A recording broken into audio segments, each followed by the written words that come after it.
Continuando con la prueba del dictamen de expertos, se me olvidó que teníamos que leer el artículo 164 que dice que la parte a quien interese rendir la prueba de expertos expresará en su solicitud con claridad y precisión los puntos sobre los cuales debe versar el dictamen. El juez oirá por 2 días a la otra parte, pudiendo ésta adherirse a la solicitud o agregar nuevos puntos o impugnando los propuestos. Entonces, en el momento en que se propone la prueba, el juez dicta la resolución porque dando la audiencia por 2 días a la otra parte con el único objeto que se adhiera a la solicitud, agregue nuevos puntos o impugne los propuestos por el que hizo el ofrecimiento de la prueba. Puede ser que en este caso solo le interese a una de las partes, como es a la parte que dice me falsificaron mi firma, a la otra parte pues no le interesa. Entonces el juez le da audiencia para que se adhiera a la solicitud, agregue nuevos puntos o impugne los puntos propuestos y designe a su experto, ¿no? Porque el 165 nos habla que cada parte designará un experto y el juez un tercero para el caso de discordia. En este tema del nombramiento del tercero para el caso de discordia tenemos un poquito de dificultad nosotros, puesto que cuando necesitamos algún experto de las otras ciencias, no puede ser una persona que me sugiera alguna de las partes, ¿verdad? Porque entonces ahí estaría yo fallando en el tema de la imparcialidad, ¿verdad? Sino que yo tengo que buscar a una persona, ya sea que le pida auxilio en el caso de ser un médico al colegio de médicos, ¿verdad? O si yo tengo un médico en mi confianza, pues le puedo hablar y decirle que lo vamos a proponer como tercero en el caso de discordia para un dictamen de expertos, ¿verdad? Y siempre y cuando tomando en consideración pues la honorabilidad, ¿verdad? De las personas, porque uno sabe que hay médicos que son muy honorables y hay otros que tiene uno sus dudas, ¿verdad? Entonces yo, pues incluso para hacer consultas, yo me he auxiliado de personas a las cuales sé que son personas correctas y que son personas honorables y que en el gremio médico se les conoce por esas características o cualidades. Luego el artículo 165 nos dice, el juez dictará resolución teniendo por nombrados a los expertos designados por las partes y a su vez nombrará al que haya de actuar como tercero. En la primera resolución entonces vemos que tengo por propuesta la prueba, tengo por propuesto los temas del proponente de la prueba, valga la redundancia de palabras, ¿verdad? Y le hago saber al otro que se puede adherir, que puede proponer su experto, que puede impugnar los puntos o que puede proponer nuevos puntos. Entonces, cuando ya esa audiencia se dio a las partes, dice, el juez dictará resolución teniendo por nombrados a los expertos designados por las partes y a su vez nombrará al que debe actuar como tercero. Entonces ya las dos partes propusieron su experto, ¿verdad? Yo le hago saber que bajo procedimiento de que si no proponen su experto, se designará uno de oficio, ¿verdad? Y si no lo propone, pues hago el nombramiento de oficio. Nombro al que me propone la parte proponente de la prueba, nombro al de oficio si es en rebeldía la otra parte y de una vez nombro al que haya de actuar como tercero. Luego el artículo 166 nos habla de la aceptación y recusación de los expertos, porque puede ser que el experto que se nombre no acepte el cargo. Entonces dice, dentro de 5 días de notificado, los expertos aceptarán personalmente el cargo, en cuya oportunidad el juez se lo discernirá. El discernimiento no es ni más ni menos que cuando yo los llamo al juzgado y les hago ver lo delicado del nombramiento del cargo que les estoy haciendo. Entonces ellos me dicen si lo aceptan o no lo aceptan y luego les hago saber que están sujetos a cualquier acción civil o penal si incurrieren en algún delito en el momento de practicar su expertaje, ¿verdad? Entonces dice, dentro de 5 días de notificado, los expertos aceptarán personalmente el cargo en cuya oportunidad el juez se los discernirá. Si no comparecieren o no aceptaren dentro del mencionado término, la parte interesada deberá proponer por una sola vez un nuevo experto dentro del término que le fije el juez bajo procedimiento de hacer la designación de oficio. Luego dice, los expertos podrán ser recusados por las partes dentro de 48 horas de notificar el nombramiento por los mismos motivos de recusación de los jueces. Las partes solo podrán recusar a los expertos que hubieran designado por causas posteriores al nombramiento. Las resoluciones que se dicten en los incidentes de recusación de expertos no son apelables. Entonces yo tengo derecho de recusar a un experto. Supónganse que la parte proponente de la prueba está proponiendo a un experto que tiene enemistad grave conmigo y que me ha intentado dañar. Entonces yo puedo recusarlo, porque yo sé que al momento de que esta persona emita su dictamen, puede ser que lo haga en mi contra por perjudicarme, porque por alguna otra razón yo lo estoy recusando, ¿verdad? Entonces yo voy a tener que demostrar dentro del incidente que habla del último párrafo del artículo 166 que esa persona ha tratado de dañar mi honor o perjudicarme a mí o a alguno de mi familia, ¿verdad?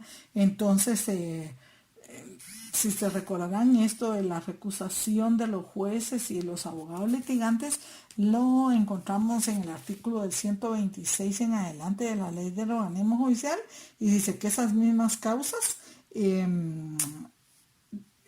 los artículos del 129 al 134 de la ley del organismo judicial, que encontramos las causales de excusa y recusación, ¿verdad? Entonces yo puedo recusar a un experto, o sea, no permitir que él emita su dictamen dentro del proceso, porque yo estoy convencida que me va a intentar dañar porque ya lo hizo en una oportunidad. Entonces yo le voy a demostrar al juez en el incidente que va a abrir el juez de recusación de los expertos que esta persona no puede dictar no puede comparecer como experto dentro de dicho proceso.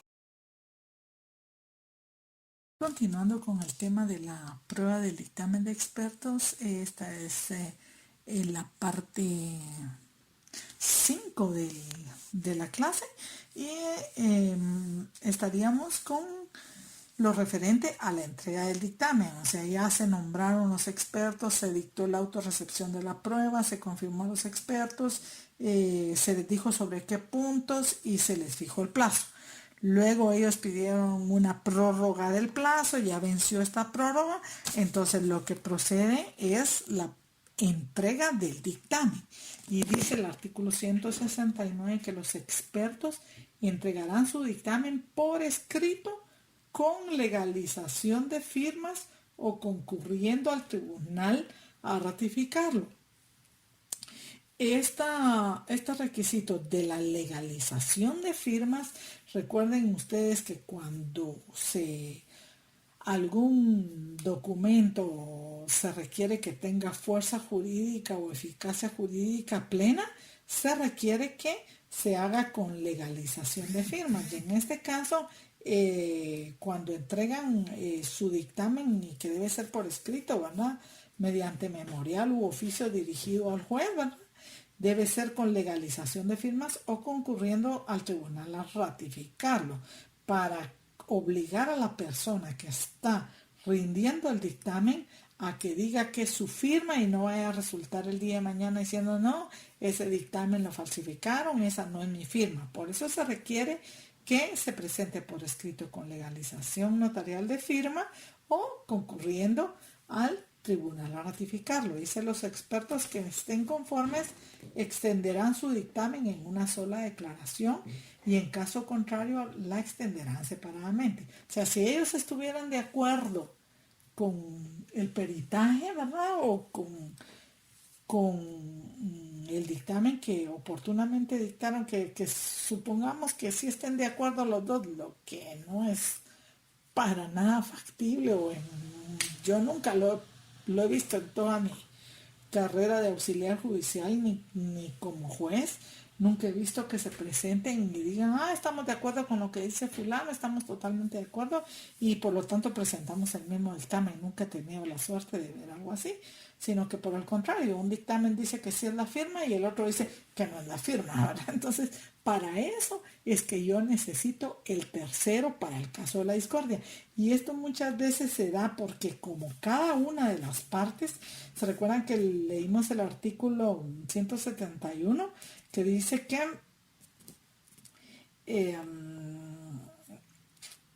perdón, lo perdí, pero dice es el 171 que dice los honorarios de cada experto serán pagados por la parte que los nombró.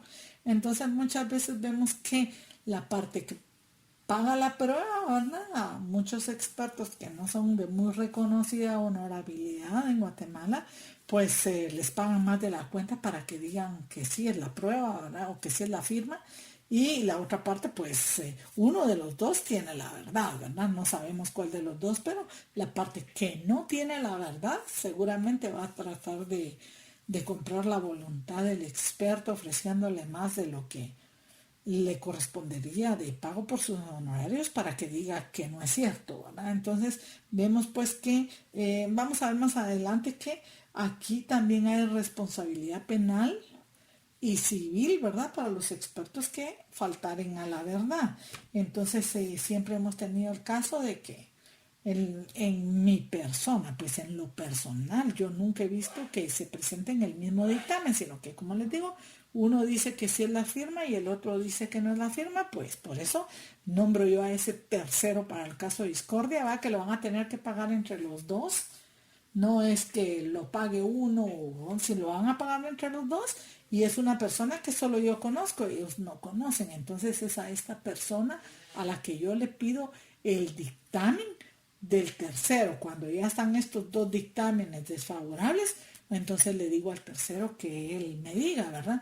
Muchas veces nos auxiliamos del INASIF, porque el INASIF tiene técnicos, expertos y profesionales muy serios y muy bien calificados, ¿verdad? Y personas que como son nombradas por el juez, desconocen a las partes, entonces al juez le da mucha más seguridad tener en cuenta un dictamen de un tercero que es ajeno a las partes procesales y en este caso pues los del INASIF nos han resultado ser excelentes expertos y en el asunto de firmas o documentos también nos auxiliamos de los expertos del Banco de Guatemala que tienen un staff de expertos en un montón de pericias, ¿verdad? Que nos han ayudado en el tema de algunos procesos en los cuales hay contradicción entre los dictámenes de los expertos que han nombrado las partes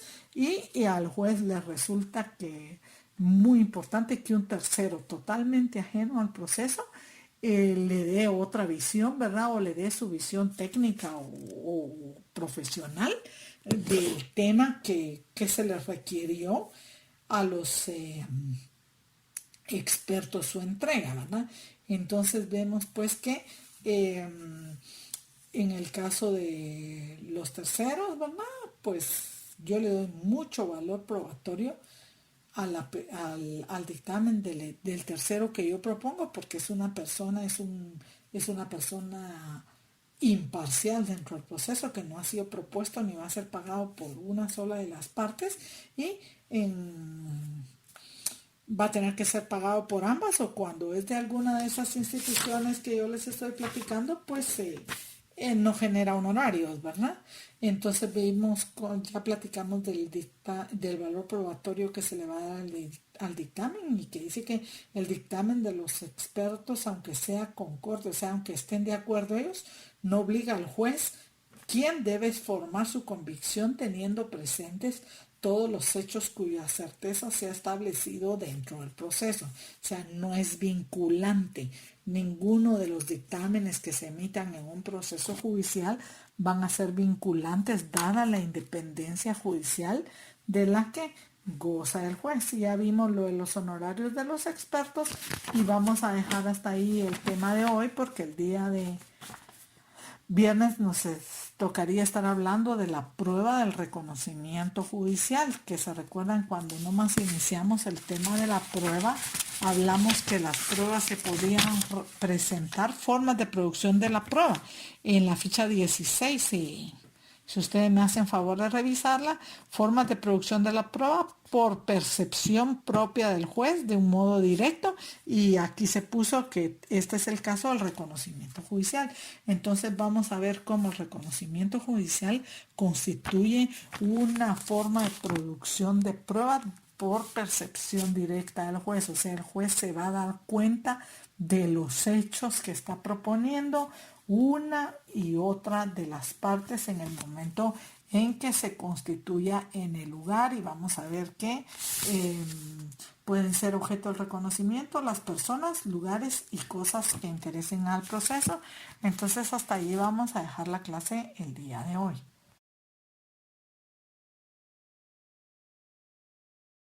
Muy bien, continuando con el tema, ya se han nombrado los expertos porque no hubo ninguna recusación de parte de ninguno de los sujetos procesales, entonces ya viene el auto de recepción de la prueba y el artículo 167 del Código Procesal Civil y Mercantil nos habla de que llenados todos los requisitos a que se refieren los artículos anteriores, el juez dictará resolución que deba contener. 1. Confirmación del nombramiento de los expertos.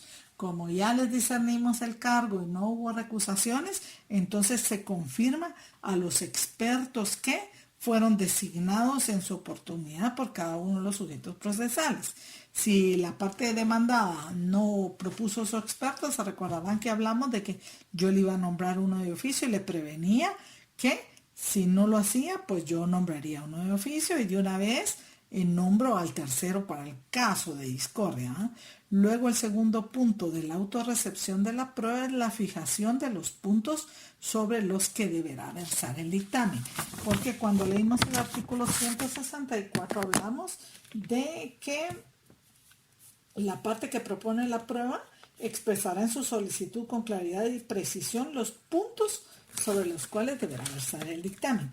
El juez oirá por 2 días a otra parte, pudiendo esta adherirse a la solicitud, agregando nuevos puntos o impugnando los propuestos. O sea, cuando la parte le damos audiencia por 2 días para que se manifieste respecto de la prueba del dictamen de expertos, ahí no solo va a proponer su experto, sino además puede agregar nuevos puntos o puede impugnar alguno de los que propuso la parte proponente de la prueba. ¿Vale? Entonces, supónganse que estamos en la prueba de dictamen de expertos en la que requerimos de la pericia de un profesional de la dactiloscopía, por ejemplo.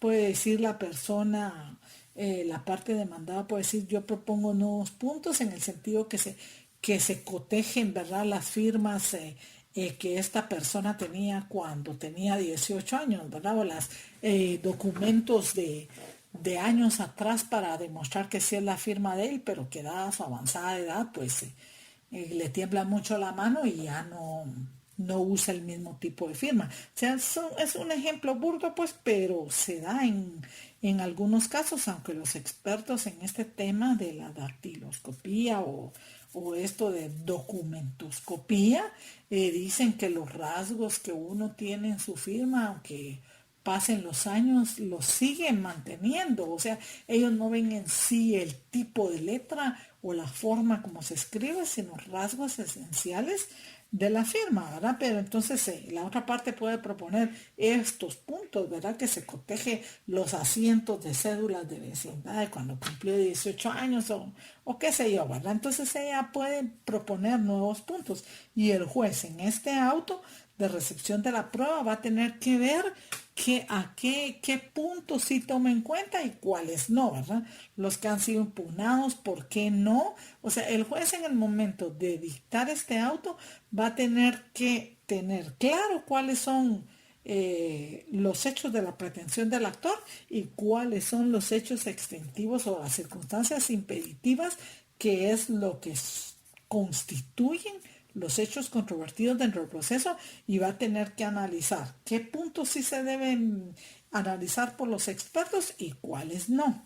Entonces, el inciso 2, el numeral 2 dice que fijación de los puntos sobre los cuales deberá versar el dictamen, porque a veces hay puntos que son obsoletos o no interesan al proceso, son ambiguos, aunque se verifiquen, no van a proporcionar alguna certeza jurídica al juez al momento de dictar la sentencia. Entonces se rechazan algunos, se aceptan otros y aquí en la autorrecepción de la prueba se tiene que decir específicamente sobre qué puntos deberá cada uno de los expertos emitir su dictamen.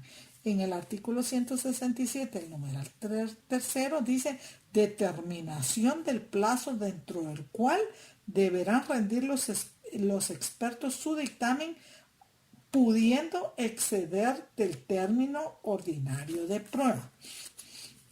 Entonces el juez en este auto de recepción de la prueba les va a tener que fijar un plazo a los expertos para que rindan su dictamen y este puede ser después de, aunque haya vencido el periodo de prueba, media vez se haya dictado la autorrecepción de la prueba, dictamen puede recibirse aunque ya haya vencido el periodo de prueba.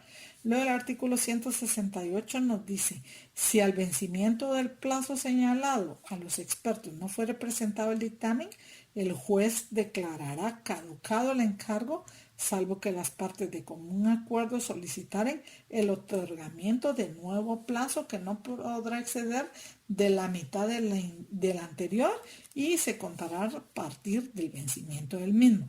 En muchos casos, las partes proponen o solicitan al juez o los mismos expertos pueden presentarse pidiendo que se amplíe o se prorrogue el plazo dada la dificultad que presenta algún tipo de expertaje, como por ejemplo en este que les he puesto de ejemplo de que la otra parte solicita que se constaten asientos de cédulas de cuando se extendía el documento de cédula de vecindad, se recordarán.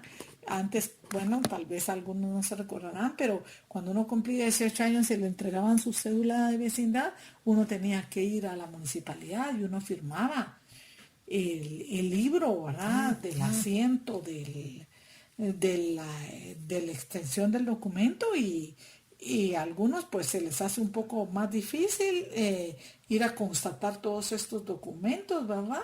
O a los bancos, ahora pues ya es sistematizado esto y se pueden consultar en línea. Sin embargo, antes había que ir a buscar a los archivos de los bancos, ¿verdad? Los cheques que habían sido firmados por esa persona y ahora pues ya hasta emitir la Superintendencia de Bancos, hasta modificó una ley para exonerar a los bancos de tener en sus archivos todos los cheques de determinado plazo de tiempo. Entonces algunos solicitan que se amplíe el plazo para el plazo que el juez les hubiera fijado para el otorgamiento o para la presentación de su respectivo dictamen. Muy bien, continuamos tratando el tema de la prueba del dictamen de expertos dentro de los procesos, ¿verdad? Como vemos en el artículo 171 también, nos habla de que los expertos devengarán un honorario y que será pagado, dice, por la parte que lo nombró o en cuyo nombre lo hubiera designado de oficio el tribunal y los del tercero por ambas partes en igual proporción. Entonces cada parte tiene que pagar los honorarios de su experto, del experto que propone. Vamos a ver que hay un plazo para que cada una de las partes proponga a su experto y el tercero o los que de oficio hubiera designado el juez los pagarán ambas partes en igual proporción. Dice la segunda parte del artículo, el juez prevendrá a cada parte que deposite los honorarios correspondientes así como la suma necesaria para gastos, los cuales calculará el juez prudencialmente según la naturaleza del dictamen y trabajo que exija. En cuanto al tercero, la parte a quien interese la diligencia deberá ser el respectivo depósito.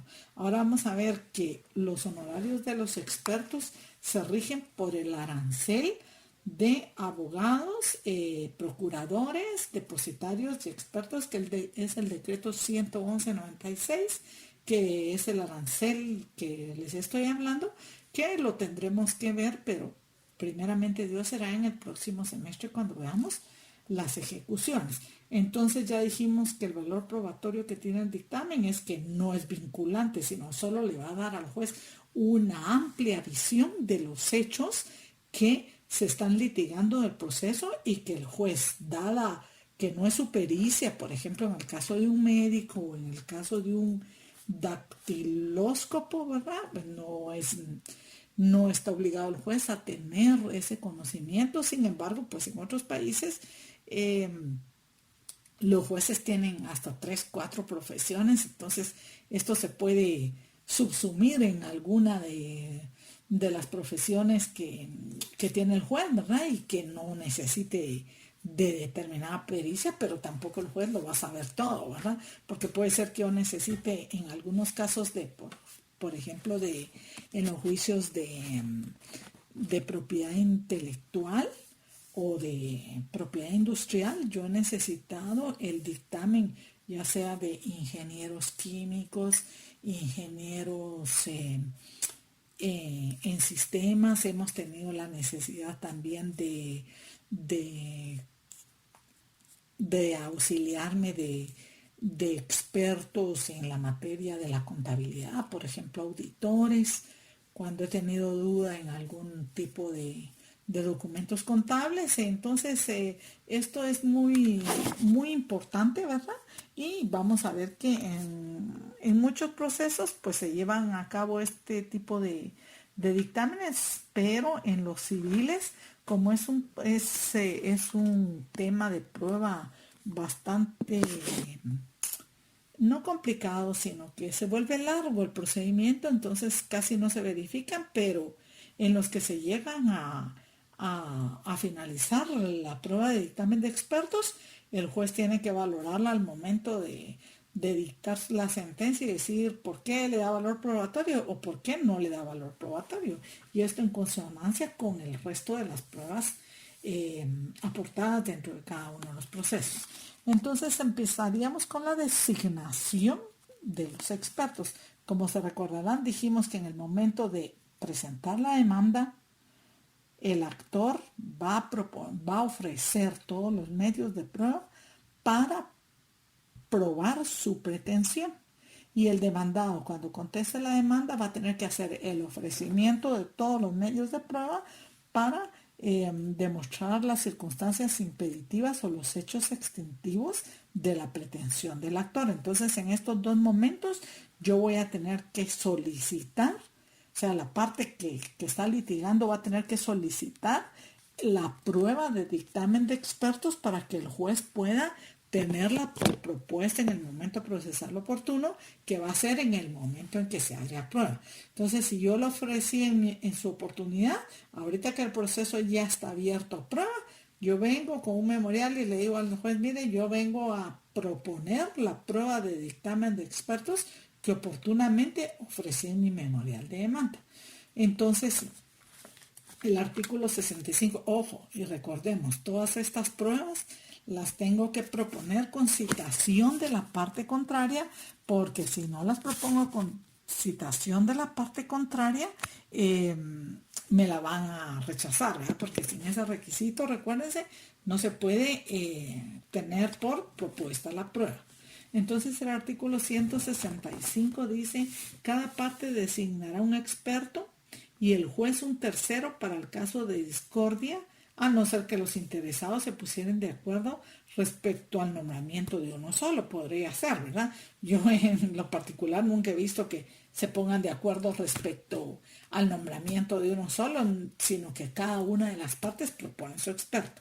Entonces, la designación de los expertos por cada parte deberá hacerse al proponer la prueba, o sea, en la etapa en que ya está abierto a prueba el proceso, en la segunda fase de la prueba, en la proposición deberá proponer la prueba y al contestar la audiencia que se refiere al párrafo segundo del artículo anterior, en caso contrario, el juez hará los nombramientos de oficio. Entonces, cuando se presenta el dictamen, el juez dictará resolución teniendo por nombrados a los expertos designados por cada parte a su vez, y a su vez nombrará el que haya de actuar como tercero para el caso de la discordia. O sea, si no están de acuerdo o no se ponen de acuerdo sobre el tema del expertaje, el juez tendrá que nombrar a un tercero para el caso de discordia. Veremos esto un poquito más adelante.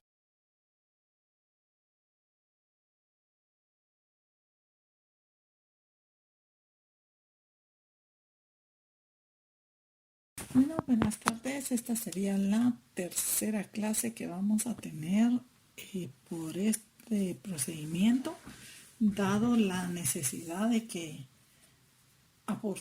terminemos el tema de la prueba. Se recordarán que estamos tratando el tema de la prueba. Hemos visto hasta aquí la prueba de declaración de las partes, hemos visto la prueba de declaración testimonial y el día de hoy nos tocaría abordar el tema de la prueba del dictamen de expertos, que como les he solicitado en todas sus clases, de ser posible, o mejor dicho, es necesario que ustedes tengan en el momento en que escuchan el audio su código procesal civil y mercantil a mano. La prueba del dictamen de expertos la encontramos contenida desde el artículo del 164 al 171 del Código Procesal Civil y Mercantil. Y es una prueba que no mucho se verifica en los procesos, porque vamos a ver que lleva un trámite específico y que el periodo de prueba se tendría que alargar mucho para poder verificar la prueba de dictamen de expertos. Sin embargo, cuando veamos el juicio ordinario, vamos a ver que para este tipo de pruebas también se hace necesario pedir la ampliación del periodo de prueba. Lo vamos a ver en su oportunidad, ¿verdad? Que en el juicio ordinario pues es de 30 días el periodo normal de prueba y se puede ampliar hasta 120 días para poder obtener el resultado de esta prueba. Esta prueba en el tema de los juicios ordinarios de nulidad de instrumentos públicos, porque una de las partes no ha firmado el documento, ¿verdad? O sea, por ausencia de alguno de los requisitos de los contratos que establece el Código Civil, se hace necesaria la pericia de una persona que controle el tema de la dactilografía, documentoscopía y muchas ciencias o estudios técnicos que auxilian al juez en la toma de la decisión en determinados casos. Por ejemplo, el juez siempre hemos dicho que el juez no es todólogo, pues, sino que el juez necesita auxiliarse de las ciencias afines al derecho. Y se recordarán, yo no sé si ustedes recibieron medicina forense. Nosotros sí recibimos el tema el curso de medicina forense, porque esta pues auxilia mucho al juez en la toma de decisiones en las cuales se necesita un dictamen de un técnico, una pericia que el juez no conoce. Por ejemplo, en mi caso me ha funcionado en los juicios ordinarios, por ejemplo, de cobro de seguros, donde yo me he tenido que auxiliar de expertos que son de la materia de la medicina, que me han podido auxiliar en cosas que yo desconozco, y lástima pues que no estamos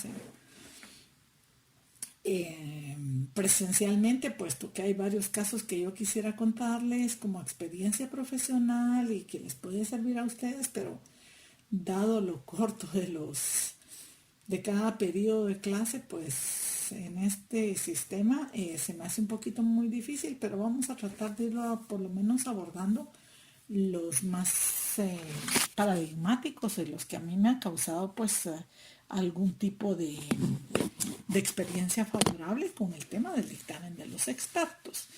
Entonces nuestra ficha número 19, que es el tema de la prueba de dictamen de expertos, habla de que el experto o perito es un profesional o técnico que auxilia al juez en la constatación de hechos que requieran conocimientos especiales.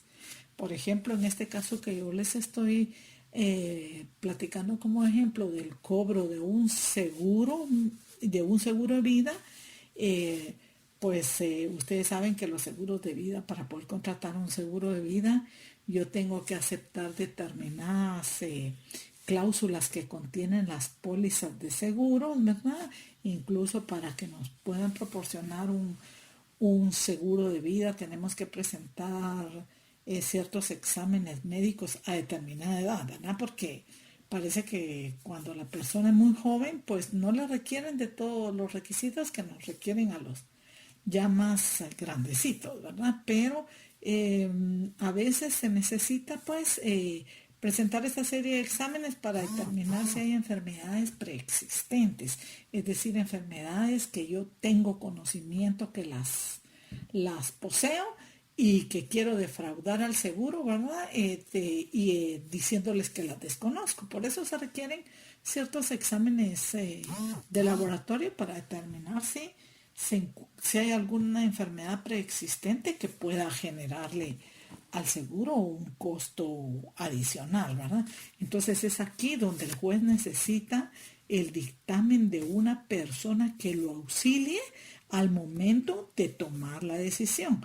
Vamos a ver cuando veamos el valor probatorio del dictamen de los expertos. Esto lo tenemos en el artículo 170 del Código Procesal Civil y Mercantil, que dice: el dictamen de los expertos, aun cuando sea concorde, o sea que todos los expertos están de acuerdo, no obliga al juez, quien debe formar su convicción teniendo presentes todos los hechos cuya certeza se haya establecido en el proceso. Esto es como una especie de valoración en base a la sana crítica razonada. ¿Se recuerdan que hemos platicado que precisamente el sistema de valoración de la prueba de la sana crítica razonada nos permite, nos obliga, mejor dicho, a poder analizar todas las pruebas en su conjunto? No porque, por ejemplo, en este caso de la prueba del dictamen de expertos, todos los expertos están de acuerdo, todos están concordes, o sea, todos sus dictámenes van en el mismo sentido. A mí no me obliga, porque me obliga la sana crítica razonada a analizar todo el andamiaje de prueba, toda la plataforma probatoria que ha sido presentada dentro del proceso, no solo ese dictamen. Entonces vemos que el dictamen de expertos, se recordarán ustedes en su curso de Derecho Administrativo que nos hablaron de dictámenes vinculantes y no vinculantes, ¿verdad? Y hay dictámenes en la administración pública que son vinculantes y que obligan al ente, al administrador a acatarlo. Sin embargo, en este caso se trata de un dictamen que no es vinculante. Entonces tenemos en administrativo los dictámenes vinculantes y los dictámenes no vinculantes, y vemos que se trata, el del 170, el de la prueba de dictamen de expertos, de un dictamen que no es vinculante para el juez, aunque fuera totalmente certero y aunque fuera totalmente concorde